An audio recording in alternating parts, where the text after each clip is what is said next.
right, I have good news and I have bad news.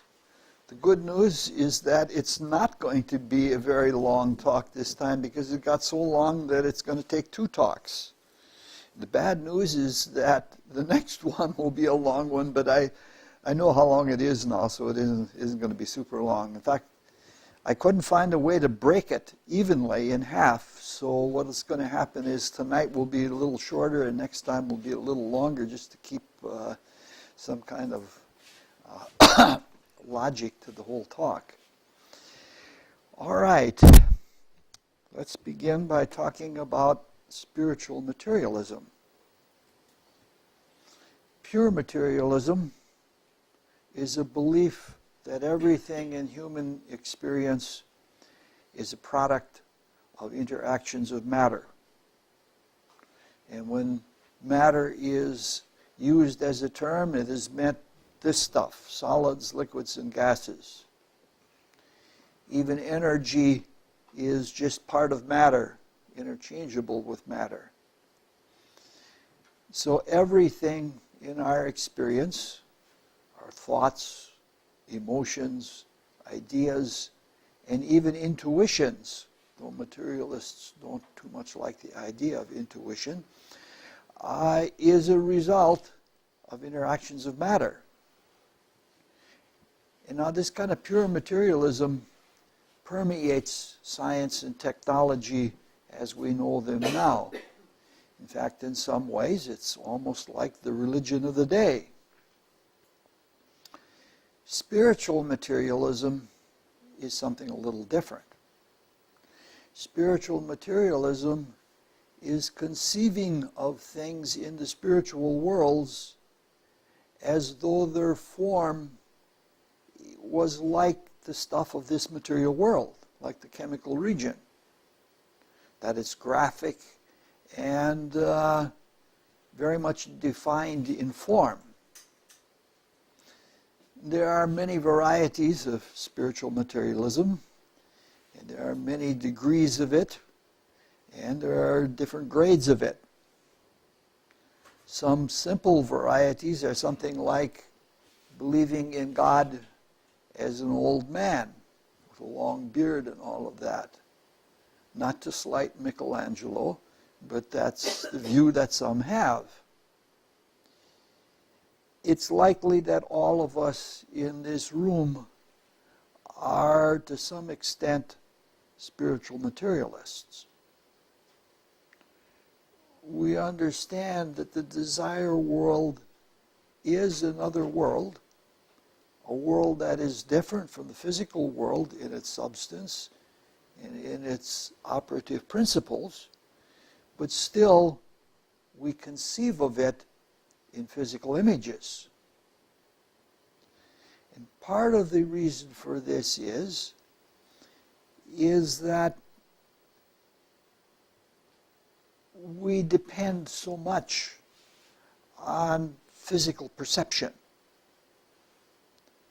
And even our notion of what clairvoyance is biased by this dependence on sense perception.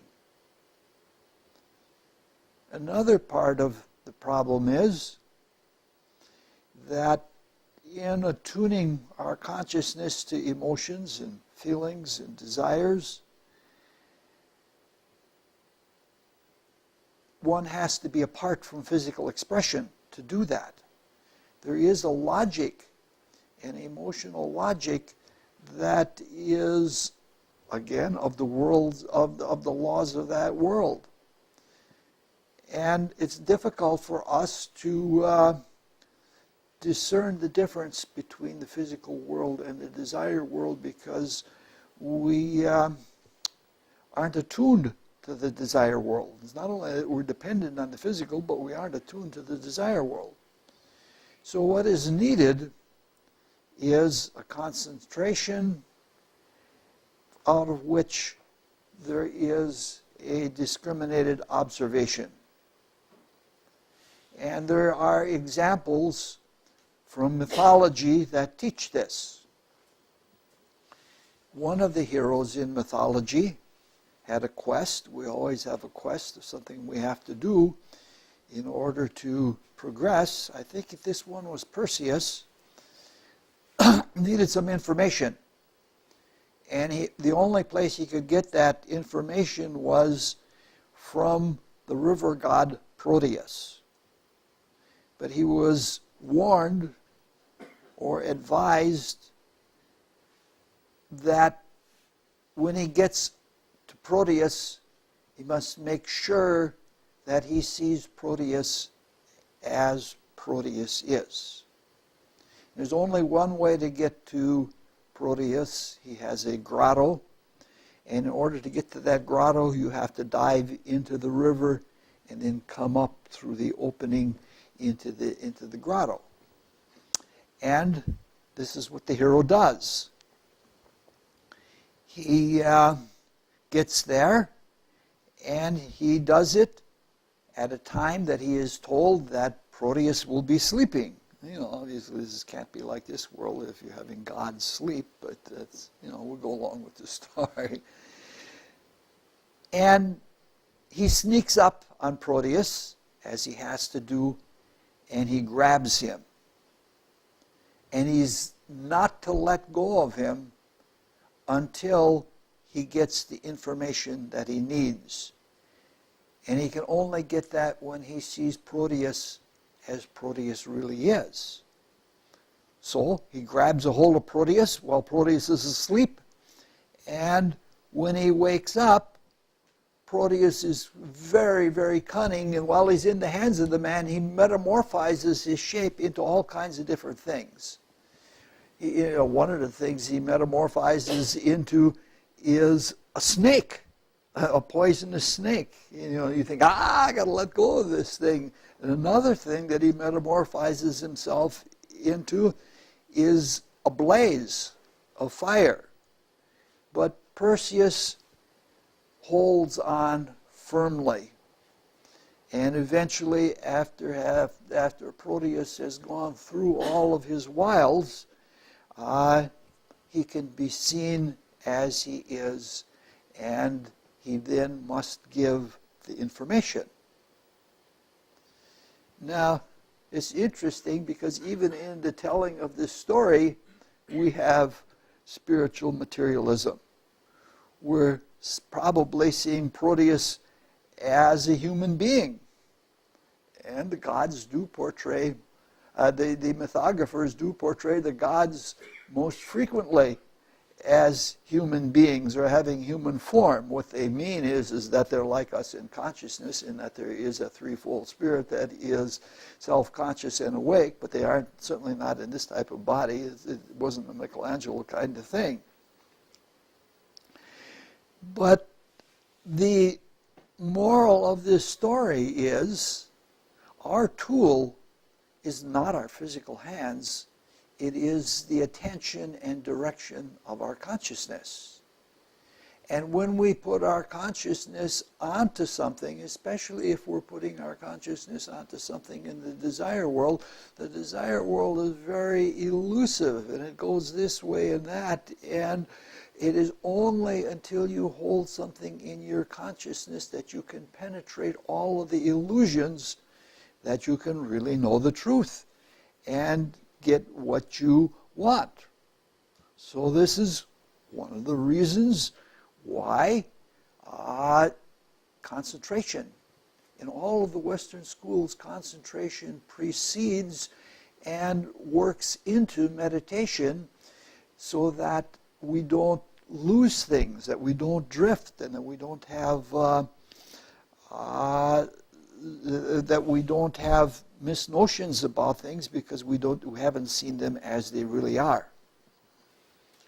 So we're going to be looking at our desire natures. We want to be very experiential about this, and we have to be able to see through all of our own illusions and know things about ourselves which we may find very surprising. I find myself being surprised all of the time. Now, some of the illusions are all our own, and some of them are societal. Many of the illusions are unintentional, just people have drifted into some kind of a mass superstition. But all of them are likely to get our attention and carry our consciousness away if we don't hold onto our goal. It's like the truth of the desire world is like all of the other higher worlds. They're very, very elusive. They're very subtle. And it's very easy to, in a trice, miss something that you're on the verge of knowing. So we have to develop impeccable concentration. And we have to keep building on that. That is the one thing that in my own attempts to unfold spirituality and higher powers, it's the one thing I always keep coming back to. After 50 years, it's the same thing, that I get close to something and I can't get into where I want to get into because I don't have the concentration. So, getting to know ourselves and focus on ourselves with some duration, it's not a simple problem. Our waking consciousness, as waking as it is now, has been so focused in this outer chemical region of the physical world for so long, for so many rebirths, that this is how we see things. We even see the other worlds like this. So it isn't like we believe that the other worlds are made out of this, but that we transplant our awareness of this world into the other world, whether it applies or not. In this realm, it is how things are, they are. This is the way things are. There are some illusions even about this world. Some of them are perspective illusions. Sometimes they're, like, this looks very smooth, but if you magnified it many, many times, you would see it was not a smooth surface at all. It's what the way that you're looking at it. It's when we believe that the way we look at things here is the best, or even worse, the only way of looking at things, that we have problems. And we have had those problems for such a long time now that spiritual materialism is a habit. Now, in trying to know ourselves in the desire world and in our desire body, there's another problem that pertains directly to the quality of our consciousness. Most of us are not inward people. It has been important for us to conquer the world and to do what we need to do in the outer world, but we have been doing that so much so that it takes a very strong direction of will to be inward. It takes a long time and a lot of loving patience to try to cultivate an inner life. It's worth every bit of time, it's worth every bit of effort, and the internal payoff, especially in the ability to be able to help other people, it's worth all of that. But it's something that most people are not willing to do. On top of that, it requires increasing subtlety. In many cultures, ours especially, seems to be attuned to the obvious and the exaggerated obvious, and subtlety and nuance is not something that we're really good at. Now, another part of this problem, if we're looking in our desire nature, is even more tricky. because the things that we desire most frequently are outer physical objects or objectives. We want to get to a certain place, but they are definite physical things. So as a consequence of repeated and persistent application of desire to reach an objective or to obtain an object that we want for ourselves, eventually our desires and the desire forms conform themselves to the physical world. So that when you get in the desire world, some of the forms, or I should say, there are a lot of forms in the desire world that are like the forms in this world. And some of them really are like that because they've been about material things, and some of them are spiritual materialism. So we have to be very, very discerning in all of this. I am amazed when I read reports of good clairvoyance and the reports of bad clairvoyance. Right now I'm reading thousands of pages of a bad clairvoyant. And I am astounded at how bad he can be in his spiritual materialism. It's Emanuel Swedenborg. And I think I've read 600 and some pages of it. And I can't believe, if that were clairvoyance, who would want it? The things that he comes up with. Now, another problem when working with desire, we've said all along that desire is objective. Not emotion isn't quite as, I shouldn't say objective, object-oriented. Emotion isn't quite as object-oriented, but we have a tendency of confusing the object as an end in itself and not what it stands for or how it came to be what it is. Men are especially this way with regard to the woman's body. They see that body as an object that they want. They don't see it as an object that has a lot of inner meaning behind it, or how that object came to be what it is and what kind of creative forces produced it. It is the object becomes an end in itself. And this makes in our consciousness, when we get focused on bodies as objects or just objects in general, we have a kind of desire consciousness that is just a clutter of objects. And that's not a healthy desire nature to have. The nature of desire, by its very being, is fluent. And it's supposed to be fluent, and it's not just to be a clutter of one object or another.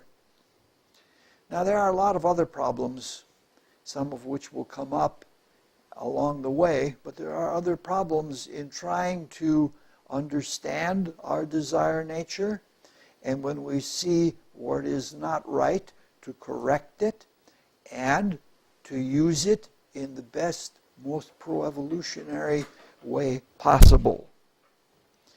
And I don't want to continue on in this way, because what happens is if you start talking about these kinds of things too much, you develop a negative atmosphere, and then people feel, I can never, ever do that. And you can. All you have to do is put in the work. The simple point is recognizing desire and our desire body, and whatever way we can do that as accurately as we can do it, we can see it for what it is, and we can control it. We can get a hold of it in the same way that Perseus gets a hold of Proteus, and we can improve it. We can do that without even seeing with full desire world clairvoyance. We can see what our desires are just in our own behaviors by self-watching. And when we do that, we can correct and we can become better people. We can become more loving people. And we don't need to be clairvoyant in order to do that, but we do have to be accurately aware of what our desire nature is in order to be able to do that. All right. So in this talk, and in the next talk, which will have a slightly different feel to it, we're trying to describe the greatest problem in the human desire body and the way that we approach the desire force. We're not going to get near to it in this talk. And it won't be till near the very end of the next talk that we do get to it. But we're trying to get at the greatest problem that we have with desire, and I don't know any person that I've ever met in my life that doesn't have problems with the desire body. And if we can get at the most important root of desire, it is, our progress can be significant and it can be swift. There's a myth about it. The second deed of Heracles was to kill the Lernaean Hydra. And the Lernaean Hydra had all of these arms, or whatever you call them, necks that had heads on them. And if you cut one off, 7 others would take its place.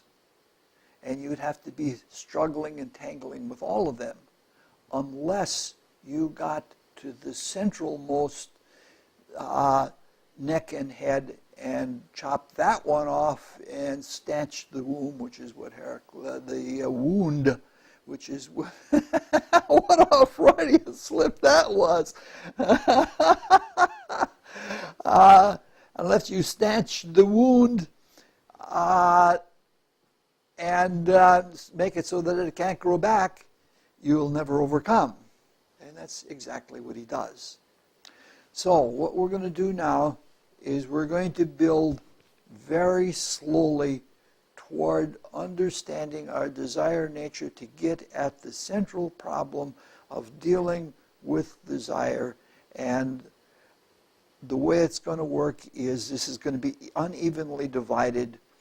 Tonight we're going to talk about some things, some important things within our own desire nature. The next time we're going to look at the desire world itself and influences that are in the desire world that may or may not be in us, and how we relate to the environment of the desire world just as how we relate to the environment of this world. Do we react to it? Do we combat it?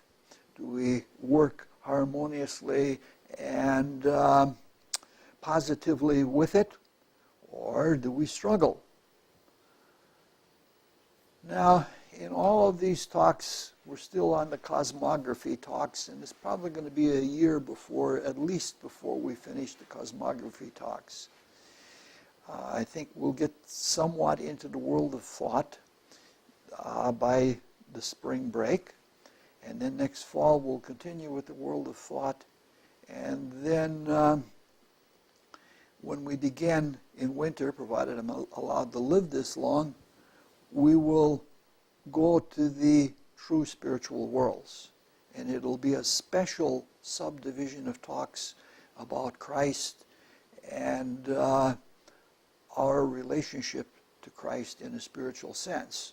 So it'll still be within cosmography, but it'll be very, very deep and very special talks. Probably the most important talks in my entire life. All right. In all these talks on cosmography, we've talked about life in form. We have said that the entire creative manifestation can be seen as divided or phased between life in form. Every world within the entire manifestation is divided by life in form. Obviously, the transcendent realms, the realms that are beyond concretion, concrete thought, are more of life. That is one of the very attributes of spirit, is life. While the phenomenal worlds, and the more phenomenal they become, the more material they become, the more they are for form. We've also noted along the way that the life component of things is more filled with meaning, and the form component of things is more for experience, or the finalizing of experience, wherein meaning, by manifesting in form, becomes more of itself. I don't know how to say it any other way. So we've noted very simply that when we passed just from the chemical subdivision of the physical world to the etheric subdivision of the physical world, it was quite a major leap between life and form, because the etheric subdivision is very vital, very lively. So this is a general trend. The more that we go into the inner worlds, the more we climb the spirit-matter pole in the direction of spirit, the more lively things become, the more meaningful things become.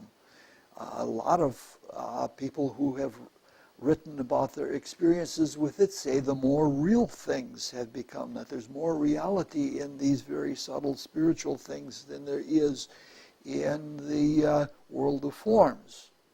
So that by the time we get to transcendental regions, the changing from the chemical subdivision to the etheric subdivision is nothing compared to the stupendous change of being in an eternal, boundless, timeless world that, is very different altogether. Now, when we're talking about things like this, I want to be very clear that meaning is something more than thought. Thought is a vehicle for meaning, and one of the best vehicles we have for meaning right now, but we're wanting to talk about a more full experience, an experience that is more long-lasting, something that we have really experienced in ourselves. All right, now we're ready to start in a very, very slow and a very little way by looking at the desire world and the desire body so that we can clarify things and make distinctions, which is what our goal is all about.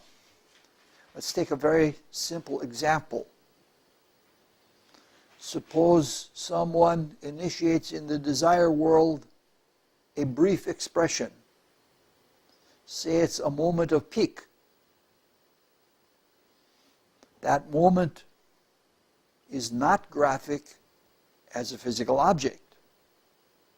Say something like a dart. It isn't like that. It's graphic. It is not graphic, but it is distinct. And it is clear. And in terms of feeling, it is very specific. Now, from without or within, one can feel that expression without it having to take a more graphic and more material form. There is a desire sort of form. The aura lights up, and perhaps there's a little bolt of light, or light color that is projected, and may only be projected within the desire body. And it's nothing at all like a material form. Now usually a moment, like a moment of peak, is something that is instantaneous, and it's in an ongoing stream of desired world consciousness, which is always, it seems, in motion. So it's probably a very small factor overall in the desire nature. Somebody may be usually and generally or otherwise loving, and they have a moment of peak. However, that moment, that instant, can be repeated. And the more often it is repeated, the more likely it is to be repeated again. The more likely it is, when it is repeated again, it is to be stronger and more defined. More defined by the Creator, and the Creator defined by it.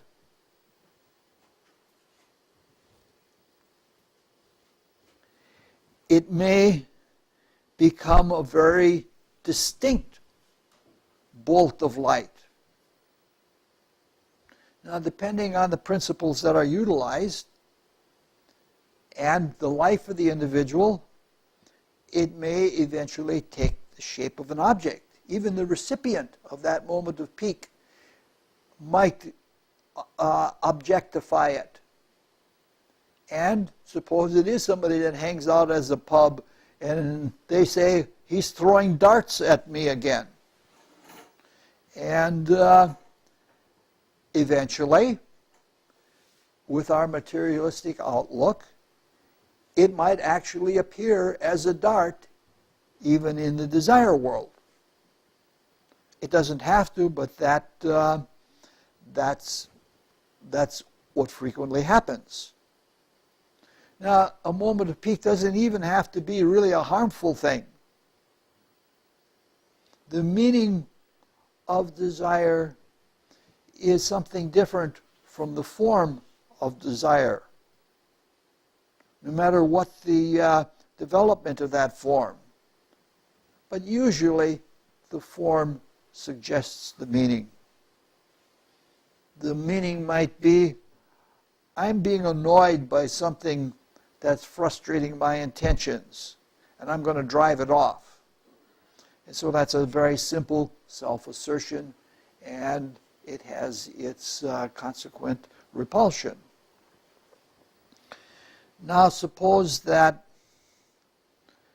the same desire world expression is repeated many, many times, and it is repeated about a common subject. You're doing that while I'm trying to read. You're making that noise. And suppose you're trying to solve a problem or something like that.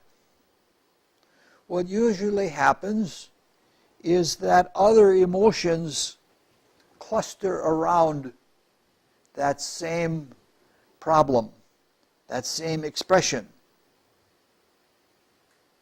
To some extent, we humans are lazy. And one of the consequences of laziness, or one of the manifestations of laziness, is habituation. Now, rhythmic, habitual manifestations are good for the vital body, provided that we don't fall asleep in them, and provided that they're not charged with desire. Because all desire is to some extent inimical to the intent of the vital body. That's a subject that's well down the way. Habits are usually not good for the desire body, because we tend to fall asleep in them, and our desires after a while become extremely patterned, and we sort of have a frayed or hackneyed kind of desire nature. Now, being a vehicle of higher consciousness, awakeness and awareness in the moment are more important, far more important than a standard response. Nobody wants to hear that, yes, dear. That's a standard response.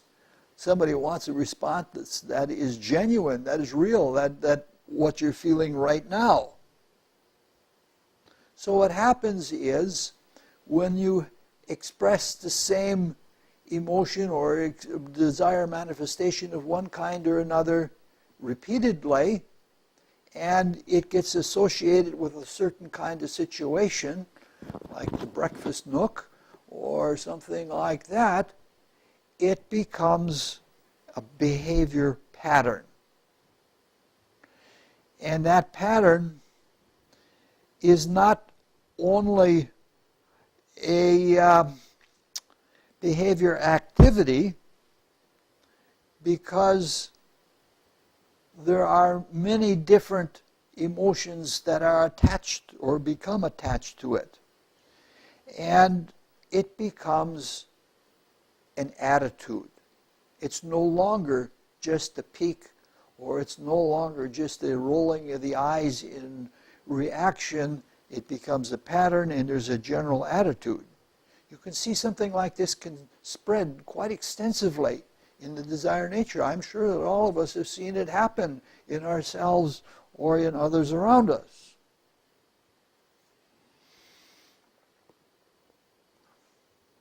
Being a repeated attitude, it becomes a form in the desire body. A form that is something more constant, and it isn't just in the moment. And it's more complex than just a simple peak. The form may be graphic or not. It may be, if it is, it's more likely to be graphic, and if it is, it's more likely to be objectively graphic, objective to the person who created it. It may be subjective to the person outside, but it is something objective internally. How to say this?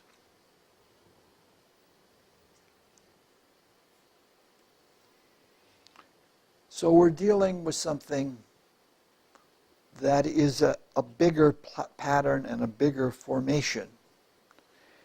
Somebody outside subjectively might say, oh, he's throwing darts at me again.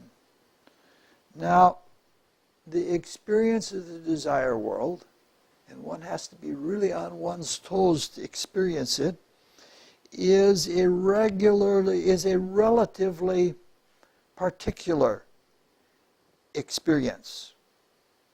And it is peculiarly relative to the Creator.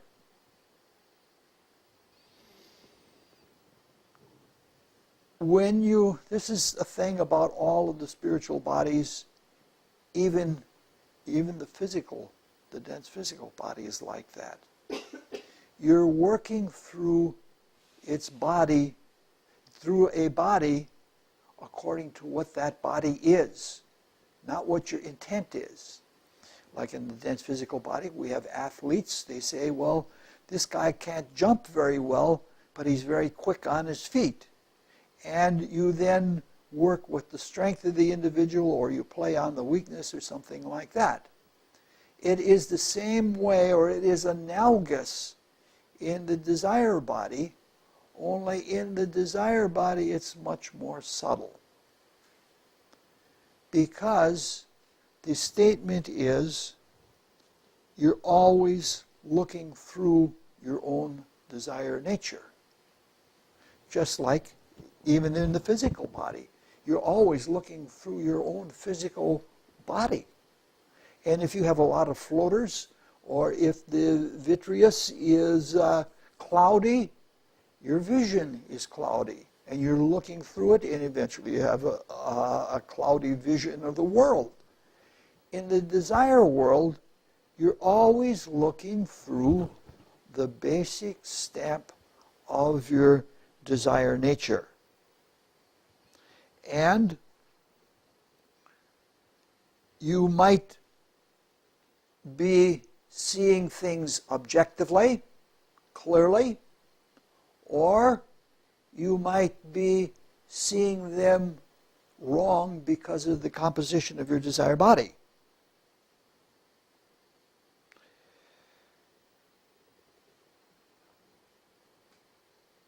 I don't know, I'm just going to have to pass on some things here. This is something that has been known by occult students for centuries, if not for millennia. The statement that it used to be among clairvoyants is you're always looking through your own aura. And the snake that you see in someone else's aura may very well be in your own. Now for us, with our materialism, spiritual materialism, we think the other, like we see somebody in an aura and it has a snake in, you say, that person's got some kind of sinister, wily way about them that is clearly objectified. And if we have the kind of consciousness that we have here, we literally think it's in the other person's aura. It doesn't dawn on us that psychological reality in our subjective being can be seen as though it were objective in somebody else's consciousness. There's a psychological term for it, of seeing yourself in others and denying that it is yourself. It's called projection. It's akin to the projection of a dart, but not quite. It's definitely not the same. It is in not owning up to your desire nature and in denigrating someone outside of yourself. You have projected your desire nature into someone else rather than seeing it yourself. And this is something this is why we have to purge ourselves and purify ourselves of any kind of selfish intent. If we harbor all sorts of biases and subjective favoritism about ourselves, we're very likely to not see the reality of the desire world as it is. It's important that we do not become attached to certain hues or certain kinds of desires, because if we do that, we're seeing always with that bias, and we're judging by that bias, emotional bias, rather than seeing the emotion of another as it really is. You can't do anything if you have a wrong perception of things. If we don't purify our intentions, and if we don't break our attachments, our unhealthy attachments to certain kinds of desire manifestation, we're not likely to see the desire world or even our own desire nature truly. Even with clairvoyance, we're not likely to see it truly.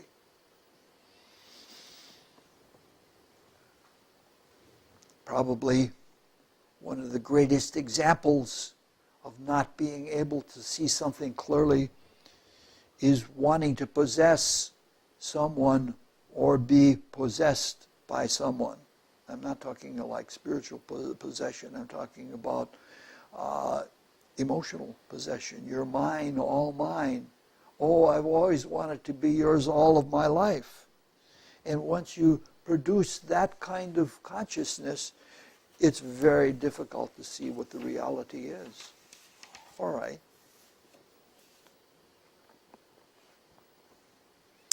A good example of this kind of possession that skews perception is when we are attached to something in insecurity, and we take it personally, and in our insecurity we grasp it and attach ourselves to it. A good example of that is identification with a political affiliation or with a religion. So the short of it is, we're always seeing and acting through our own aura. Obviously, if someone is seeing through their own aura, they can also be seeing through one of their own behavior patterns. And that behavior pattern skews things even more. And sometimes that becomes syndromic. It becomes a syndrome. It becomes more complicated. It becomes more set. And that form becomes pervasive of the general desire world consciousness. When it becomes like that you've really built a little monster or something like that inside of yourself, it's called a complex or a constellation, depending on what psychological terms you prefer. Now, from without, a complex, or with an objective clear clairvoyance, the complex can be seen. Something like a monster, and it's not just a snaky form. We're talking about a living form that dominates the consciousness. I shouldn't say dominate, but dominates, but takes away from the clear general consciousness of being a whole human being. Better way of saying it. From within, the complex is a very complex attitude. It may have begun and may persist about a specific factor in life, but eventually it even becomes about life in general. A person has a complex, neurotic outlook on life. It's as if the whole aura had a little building within it, or a semi-transparency within it that was a neurotic outlook about the nature of reality. And what happens is that some people love the complex. We have this thing, we see it from little children. Little children look in the potty and they say, "Look at what I made." And there is something about something that we have created, if we are not purely spiritual, so that we don't, that we are impersonal about ourselves, we take pride in our creations. And some people love their neuroses. They love their complexes. I'm sure Lou can tell you about people who, if you ask them about some subject or something like that, what do you think about world politics, they have nothing to say. But you get them started on their complex and they can talk for hours about their complex. And, you have to be careful because sometimes they can really engage you in that. One has this attitude. And when one has this attitude, a complex attitude, you don't see things clearly. If a person identifies with their own complex, they'll hang on to it for dear life, which means they hang on to it for dear death. Now, if something can be built and developed, whether it is a building outside of us or an internal complex, Whether it's little or whether it's large, it can be undeveloped and it can be unbuilt, or it can be transformed into something positive. Now, a complex can be built in one life, but usually it probably takes place over several lives, because we don't always cleanse ourselves between lives of what we have done in past lives. In fact, in some cases, people build desire bodies that don't deteriorate by the purgatorial experience. They're so hardened by the satisfaction of desire that the desire body lives, and it has a character all of its own. And then in the next rebirth, the person comes back, and at the age, at puberty time, when the new desire body is born, the old one is at the same time activated. And there are two desire bodies struggling for the control of consciousness and the use of the physical body. It's so prevalent, I don't know what the modern name for it is, it's so prevalent that there's a kind of schizophrenia that is associated with young people at puberty shortly thereafter. It used to be called dementia precox. What do they call that now? The juvenile schizophrenia, right? Yeah, I haven't heard that Latin word since I started medical school. Okay. What is it? It's now called juvenile schizophrenia, huh? That was the term for schizophrenia. Oh, okay. Yeah, okay. All right. So it can be transformed. The unbuilding involves the very thing that we're talking about. This is meant to be very experiential and very practical. If we are aware of our own desire nature, and most people are not, and we break the habit when we see a tendency rising, because we, the spirit, are watching, and we don't have to be a prisoner of our desires and rubber stamp everything that takes place in our desire nature. It's a hard thing to do because many of our desires are unconscious to us. And many of us have security in our desire habits. But if we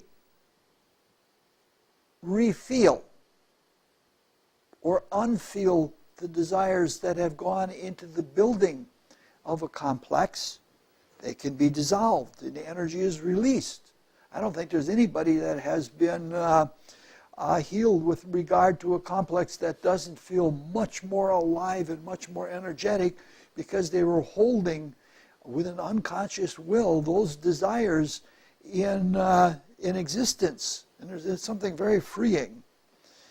At this point it isn't final, but my feeling is that there should be no complexes of any type within the desire body, but that's something that we're coming to. Maybe only one that should be there. So to be successful, a person has to be feeling full. And one has to be very unctuous in the refeeling or unfeeling, or you're not going to be successful. The best thing to do is to put the desire into something else, something that is regenerative but of the same principle. For example, people who are overweeningly sexual, such as myself, can put the sexual desires into healing. Both of those are natural Scorpio activities. And doing that is a regenerative way of transforming the energy instead of just releasing it. This can be done with or without psychological help. Some people find it easier one way, some people find it easier another way. And we know that it can be done by the exercise called retrospection, which is recommended by both Max Heindel and Rudolf Steiner as an exercise in self-analysis. Steiner said you could do it in 15 minutes. Maybe he could, but I can't. All right, let's set that aside now and clear up a few odds and ends and get more into the desire world. Let's begin by speaking about time. Now, mind you, we're still trying to observe our desire nature and understand how things work in the desire world. Now, it's very difficult to deal with time in the inner worlds, because time as we know it here doesn't really exist in the inner worlds. Some report there is no time at all, and that everything exists at once in the inner worlds. When you get to the very deep transcendent worlds, it appears very much that way. Others report that when you're in that kind of state, something similar to what we call time is like a matter of seeing all of the options present at the same time and choosing this path rather than that path, and that it is a matter of logic, a logical preference, carrying out something logically. But when I say logic, it's not quite like mental logic only, but it is like a spiritual logic, just like there's an emotional logic and an astral logic and a cosmologic. There is a logic of choosing one thing over another. Those are all fine things to look at, but what happens in time, as opposed to it just being an optional path of looking through all of the things that are in existence or all the potentials that are in existence, is that when we participate in time, we finalize things. We change things. When we have experiences, we are changed, and the world is changed, and the world and ourselves are both spiritualized by the process of changing. And changing is irreversible. If you once know something, you can't go back and do it again because you know the consequence of that. And it just isn't true to you anymore. So time is important, and even though time may be something very different on different levels of inner spiritual existence. In any case, we're talking about the effectiveness of emotions, feelings, and desire on several occasions.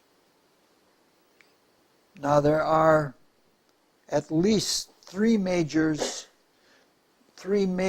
factors in the effectiveness of desire manifestations or desire world manifestations. As we've said in the past, the most important of them is intensity. We've gone into that in the past, so we don't need to go into that now. The two other factors that are important are repetition and duration. Both are matters of time, even though time means something very different in the desire world, something very different than what it is here. We've looked a little bit for the last few minutes at repetition and the accumulative effect of repetition. Duration is a sustained activity in time. Both repetition and duration can be used for better or worse. We just looked at the cumulative effect of repeated desires and how they attract similar things to them until they become complex. We're going to look at that in the general character in the next talk, toward the end of the next talk.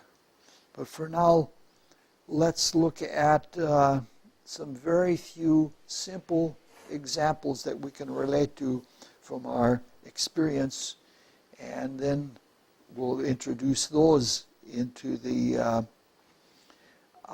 closing of this talk, which will be next time.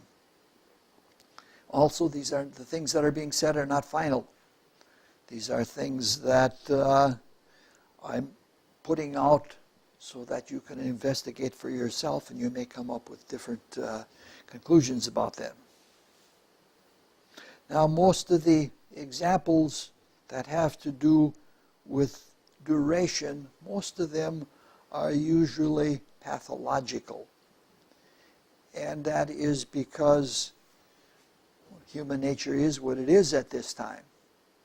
We are prone to wanting to do things that are not wise for us. We don't always act out of love. We act out of selfishness, and it's not surprising then that we should get ourselves into pathological behavior. One manifestation of duration of desire is what we call a fixation.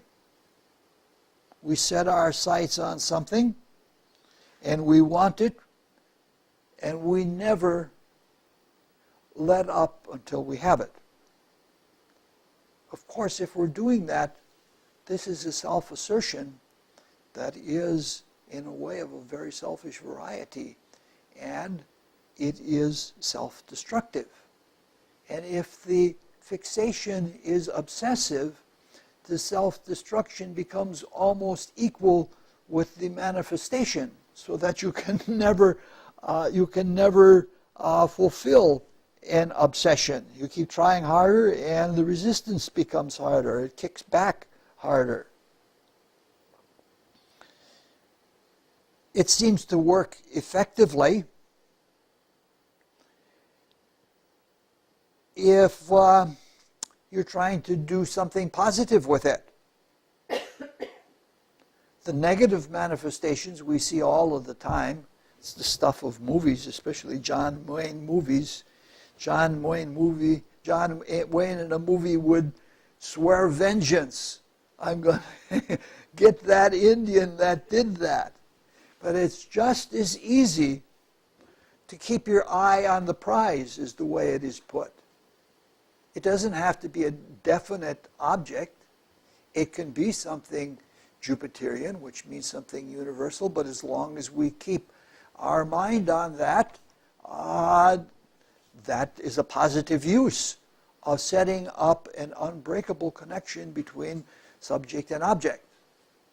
Some people believe, I've heard one mystic say, that one should have one's consciousness on one of two things, either what you are doing or God.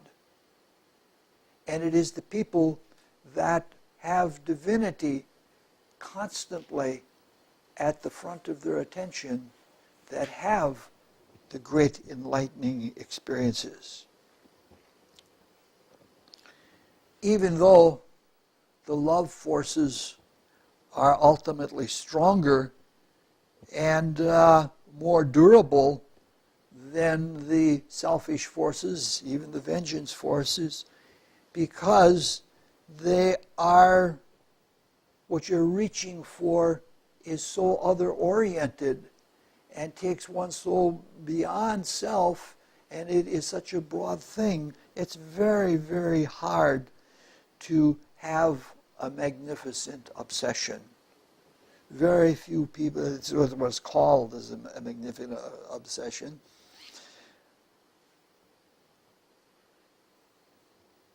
So it's very hard to attain this. But we're trying to look at things in our desire nature. Do we have obsessions? Do we have fixations? And if there's a lot of energy going into that, it's hard to go forward.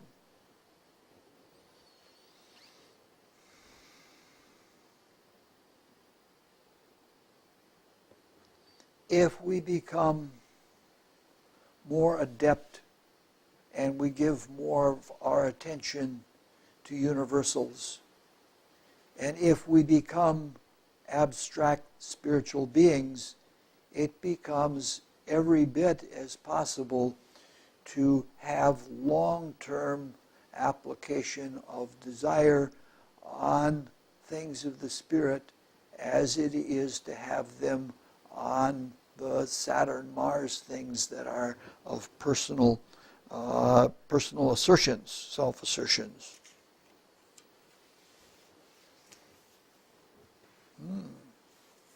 We're almost done for tonight.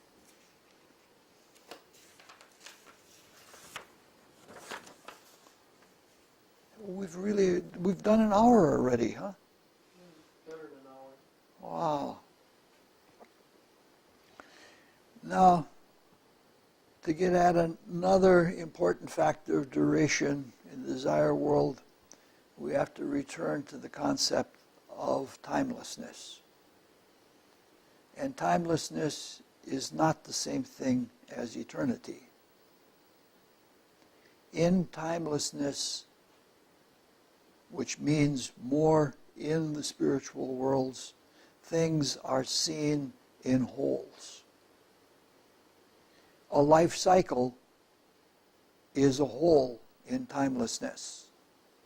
From the time we, being purely with ourselves spiritually in third heaven, when we focus our attention back to rebirth until we go through the life and until we process all of the information of the life and are back at one with spirit, that is a whole.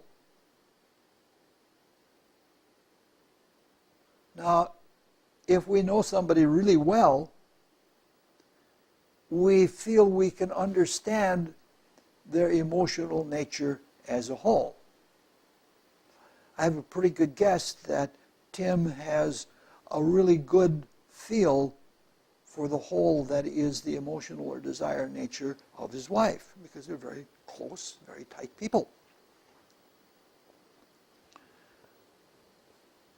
But even at that, especially if we're dealing with creative people or people who are very internal and introvertive, we can be surprised. If one is not a great clairvoyant, or if not one is not a great astrologer, you can be surprised. Even the person whose life it is can be surprised. And they can be surprised by long-term things in the desire body. Moods that the person would normally consider out of character. One can be possessed or have unforeseen moods, but that's not exactly what I'm talking about.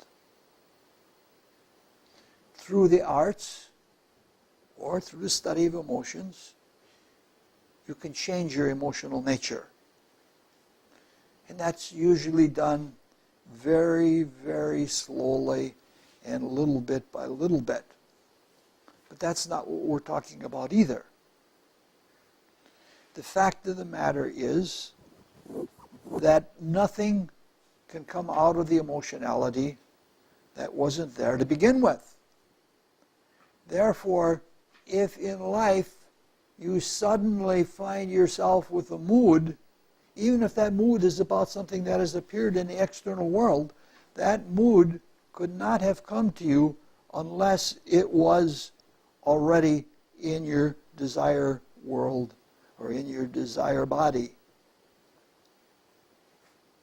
So, from this, and I'm sure we've all experienced this, that we have a basic conscious emotional nature, but that there is a large part of our emotional nature that is unconscious.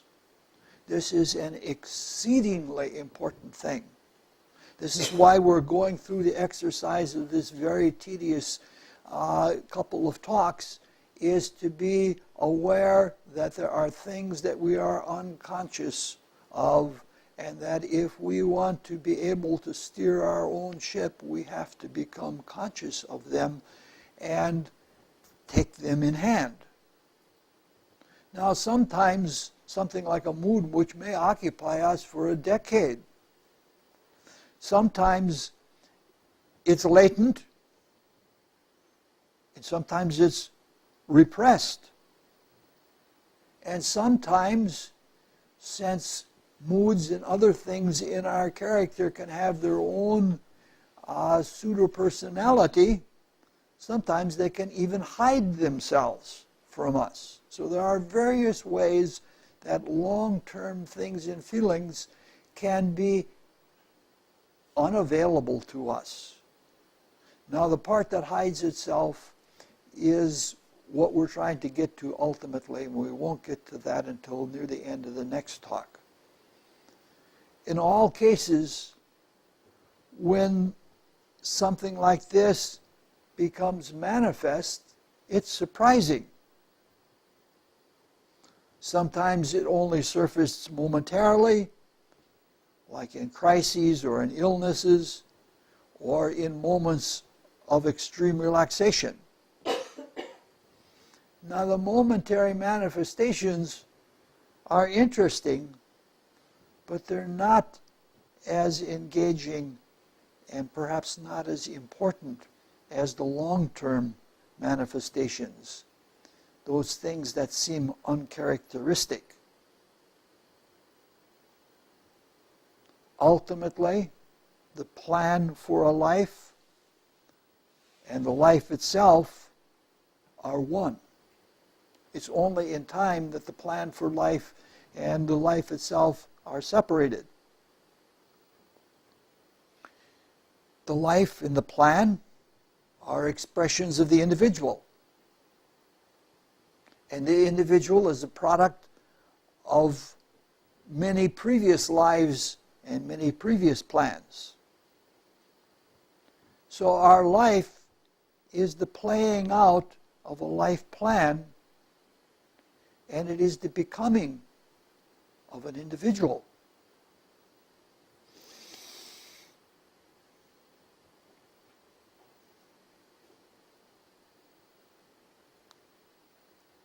The individual is divine, and though it's not yet perfected, the individual works with divine agencies in the planning of life. Some people call them recording angels or whatever. Each life, because it is made in the realms that are more subtle, that are more life-oriented, and that are more meaningful, each life is purposeful. And sometimes we sense that. People say, I was born to do this. Or we have an experience that surfaces a mood or part of our emotional nature that we hadn't known of before but was there all along. We say, oh, now I know why that happened. It was purposeful. So we can see that there is a basic awake emotionality, and that sometimes there is a latent long-term mood that may require a season for it to be manifest. But we have to remember that they're all part of one. And they're all one character. Now, if we can consciously know this and work with this to the original divine intent, we can get much more out of our lives, and we can promote our spiritual growth and evolution. So there are things about us that we're oblivious to. And so what we're talking about is really healing. We want to be whole people. And so that the quest for spiritual unfoldment is a quest for being healed. In fact, it turns out that the deepest healing, the application of the life spirit for immediate and miraculous healing, is the same thing as enlightenment. So what we're trying to do is to bring light into darkness. Now,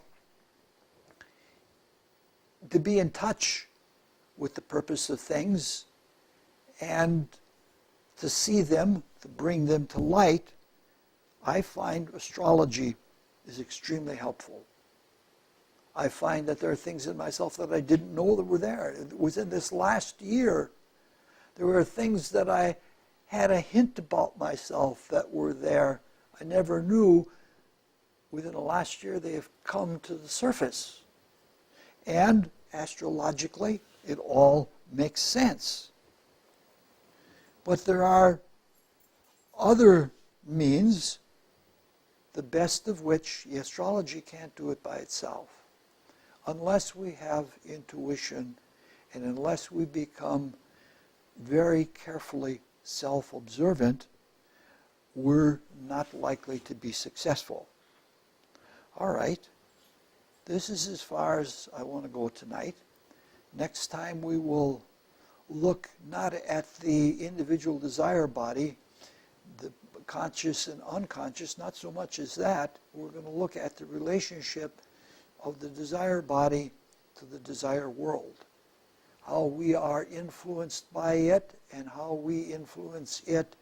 And it's surprising, again, one of the things that happens is we live in our subjective little self. And we don't realize how our subjective little self is made of the same stuff that the environment is made of. And the influence, calcium is going to be calcium, whether it's out there or whether it's our special use inside of ourselves. And the same is true of desire. And so we want to look at our desire nature relative to the macrocosmic desire world. And then when we have a picture of the desire nature, we can get at the central issue of dealing with desire. That's all we have.